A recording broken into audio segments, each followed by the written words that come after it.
Taylor Gawk here with Esports Weekly with Coca-Cola at the League of Legends World Championship. I'm here with YamotoCannon, impeccably dressed as always. How are you doing today, sir? I'm doing pretty good. I'm excited about the game. We just saw Cool take one. I thought it would be a quick 3-0, but it seems to be a good best of 5.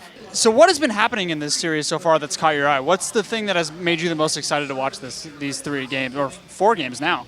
Well, I think the fact that Cool Tigers have actually figured out SKT's draft. The casting coming in blind a couple of times, I'm really happy to see that as well, because it kind of cuts both mid laners' champion pool in half. And also the fact that SKT are finally exposed because they're not playing YamotoCannon's, not playing Mordekaiser, and I'm happy to see that Cool Tigers are actually showing weaknesses in SKT that seemed unstoppable. So far in this tournament, there's been a few key picks. You know, you've had your YamotoCannon, you've had your Mordekaiser, obviously. What is the champion that in your opinion, these teams should have been the most scared of coming in? Well, there is a lot of question marks in terms of the drafting. In the first week, we saw everyone first picking Darius, and to me, I instantly saw weaknesses with Darius where he's only good if you walk into him. Otherwise, he's just this golem that walks around. So the weirdest part, when it comes to the draft and a pick in particular, is the fact that Fiora became such a priority pick so late into the tournament, because you could instantly see the moment she was played the first game with SKT, she was so strong. And then we kept seeing the Darius, so I have to say Fiora. What do you think about the Riven that's popped up here? It's been a long time since we've seen Riven on the international stage.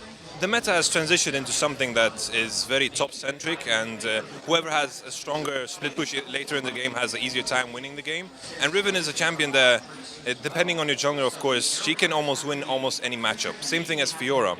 And with that in mind, if she snowballs out of control, it's very easy to kind of close out a game. And I think the top lane meta has kind of developed into something that is only 1v1 focused, 2v2 focused with the jungler, of course, and Riven is kind of perfect for that.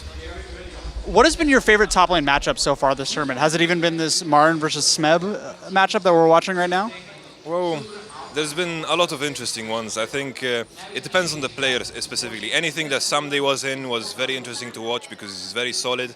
Marin is a very methodical player, so not a lot is happening, but he's eventually going to get that advantage that is going to win them the game. So it's very methodical play. But I like these players that take the risks, and that is Smeb and Huni and of course Someday. All right, awesome. So you like a few risk takers here and there. Exactly. Awesome. All right, thank you so much for joining us here on Esports Weekly. Make sure to keep your eyes locked to IGN.com and follow us on Twitter with #EsportsWeekly.